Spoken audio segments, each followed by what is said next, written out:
अगर वो एक लम्हा जब तुम हिम्मत दिखाते हो, जब बाकी सब लोग बस खड़े देखते रहते हैं, अगर वही लम्हा तुम्हारी जिंदगी और किसी दूसरे की जिंदगी हमेशा के लिए बदल दे, तो एक छोटे से पहाड़ी शहर में जहां सर्दी पूरे 6 सख्त महीनों तक चलती थी और गांव के बीच में जमी हुई झील बच्चों के लिए खेलने की जगह भी थी और एक खतरा भी, वहां एक लड़का रहता था जिसका नाम था करण।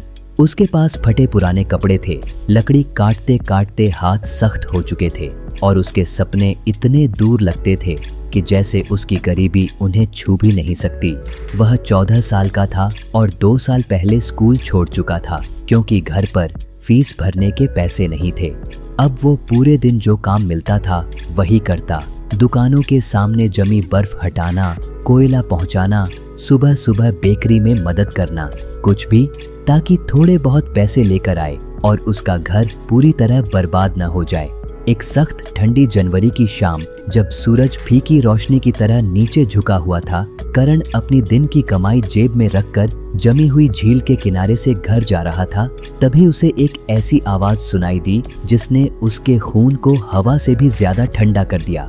बर्फ टूटने की तेज आवाज और एक बूढ़े आदमी की डरी हुई चीख। उसने मुड़कर देखा कि एक बुजुर्ग आदमी जो झील पार कर रहा था, बर्फ टूटने की वजह से काले ठंडे पानी में गिर चुका था और बुरी तरह हाथ पैर मार रहा था। वो बार बार बर्फ पकड़ने की कोशिश करता, लेकिन बर्फ उसका वजन नहीं झेल पा रही थी और टूटती जा रही थी। किनारे पर लगभग 20 लोग जमा हो चुके थे। सब डर के मारे दूर खड़े थे, कोई आगे नहीं बढ़ रहा था।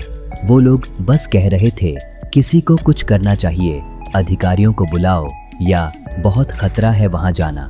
लेकिन कोई भी खुद आगे नहीं आया। टूटे हिस्से के पास की बर्फ पतली थी और वहीं जाना मतलब अपनी जान का रिस्क लेना था, किसी ऐसे इंसान के लिए जिसे वो जानते भी नहीं थे। करण ने शायद 3 सेकंड ये सब देखा और उसका दिमाग बहुत तेज चला। वो हल्का था, बड़ों से कम वजन का, इसलिए शायद बर्फ उसे संभाल ले। वो इस झील को बचपन से जानता था, कहाँ बर्फ मोटी होती है और कहाँ पानी की लहरें उसे कमजोर कर देती हैं। लेकिन उसे ये भी पता था कि अगर वो बर्फ में गिर गया इतनी ठंडे पानी में, तो उसके पास शायद 5 मिनट भी नहीं होंगे। और उसकी फैमिली उसे चाहती थी। किसी अनजान की मदद में अपनी जान देना उसके जैसे गरीब लड़के के लिए समझदारी वाली बात नहीं थी। लेकिन जब दिमाग उसे मना कर रहा था, उसके पैर खुद चल पड़े। सोचने से पहले ही वो पेट के बल बर्फ पर लेटा और धीरे धीरे रेंगते हुए टूटे हुए हिस्से की तरफ बढ़ने लगा, जैसा उसके दादा उसे बचपन में सिखाते थे, ताकि उसका वजन फैल जाए और बर्फ न टूटे। पीछे लोगों ने चिल्लाया, रुक जाओ लड़के, तुम भी मर जाओगे। लेकिन करण नहीं रुका। उसे मालूम था कि हिम्मत का मतलब डर न होना नहीं है, हिम्मत का मतलब है डर के बावजूद आगे बढ़ना। वह टूटे हुए हिस्से तक पहुंचा और बुजुर्ग आदमी अभी भी संघर्ष कर रहा था। उसकी हरकतें धीमी हो चुकी थीं, होंठ नीले पड़ गए थे। करण ने झील पर पड़ा हुआ एक लंबा टहना उठाया और उसे बूढ़े आदमी की तरफ बढ़ाया। पकड़ लीजिए, करण चिल्लाया। उसकी आवाज डर और ठंड से कांप रही थी। बूढ़े आदमी ने कांपते हाथ से टहना पकड़ा। करण ने पूरी ताकत से उसे खींचना शुरू किया, धीरे धीरे पीछे की तरफ खिसकते हुए अपने शरीर को बर्फ पर टिकाकर ताकत लगा रहा था। बर्फ उसके नीचे कराह रही थी। 2 बार तो उसने महसूस किया कि बर्फ हल्की सी बैठ गई है और उसके दिल में आया कि शायद वह भी डूब जाएगा। लेकिन उसने टहना नहीं छोड़ा। शायद 3 मिनट लगे, लेकिन करण को 3 घंटे जैसे महसूस हुए। आखिरकार वो बुजुर्ग आदमी पानी से बाहर था, कांप रहा था, खांस रहा था, लेकिन जिंदा था। करण उसे पकड़कर किनारे तक ले आया। वही भीड़ जो कुछ नहीं कर रही थी अब दौड़ कर आई, कंबल लाए, मदद के लिए बुलाया। बुजुर्ग आदमी को अस्पताल ले जाया गया और करण घर गया। कपड़े उसके शरीर पर जम चुके थे, लेकिन कमाई जेब में थी और दिल में एक अजीब सा एहसास था, गर्व नहीं, कुछ उससे भी ज्यादा गहरा, ये एहसास कि आज उसकी हिम्मत की परीक्षा हुई थी और वो उस पर खरा उतरा था। 3 हफ्ते बाद किसी ने करण के दरवाजे पर दस्तक दी।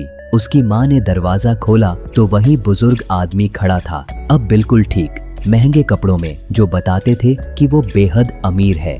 उसने कहा, मैं उस लड़के को ढूंढ रहा था जिसने मेरी जान बचाई। क्या ये करण का घर है?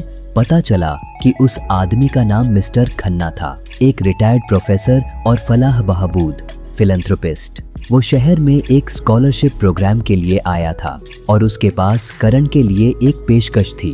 वह करण की पूरी पढ़ाई का खर्च उठाएगा, स्कूल से लेकर यूनिवर्सिटी तक। बदले में बस एक वादा कि जब करण अपनी मंजिल पर पहुंचेगा तो किसी और की मदद उसी तरह करेगा जैसे आज उसकी हुई है। सालों बाद जब करण डॉक्टर बनकर स्टेज पर खड़ा था, उसने पहली लाइन में बैठे हुए मिस्टर खन्ना को देखा।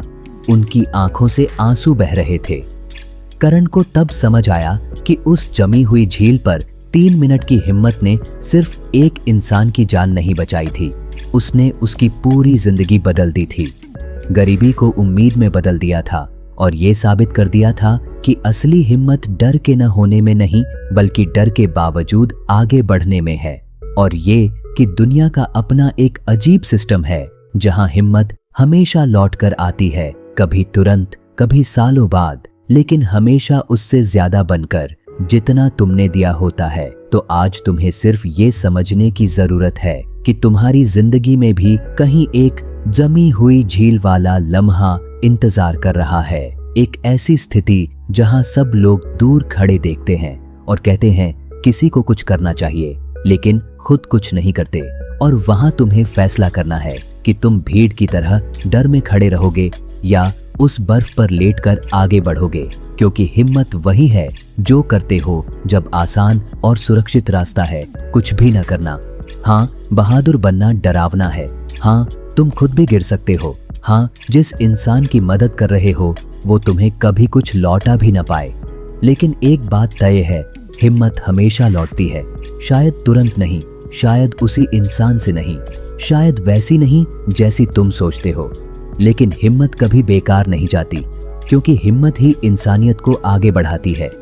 हर बार जब तुम डर पर जीत हासिल करते हो, तुम सिर्फ एक हालात को नहीं बदलते, तुम खुद वो इंसान बन जाते हो जो चमत्कारों को अपनी तरफ खींचता है। तो वही इंसान बनो जो आगे बढ़ता है, जो रिस्क लेता है, जो बर्फ पर रेंगता है जब बाकी सब किनारे खड़े रहते हैं। तुम्हारा होने वाला भविष्य उस हिम्मत के दूसरी तरफ तुम्हारा इंतजार कर रहा है। अगर इस कहानी ने तुम्हें थोड़ी भी हिम्मत दी है तो इस वीडियो को शेयर करो और किसी ऐसे इंसान तक पहुंचाओ जिसे जानना चाहिए कि उसकी एक हिम्मत वाली कोशिश उसकी पूरी जिंदगी बदल सकती है। आओ हम वही लोग बने जो आगे बढ़ते हैं जब बाकी रुक जाते हैं।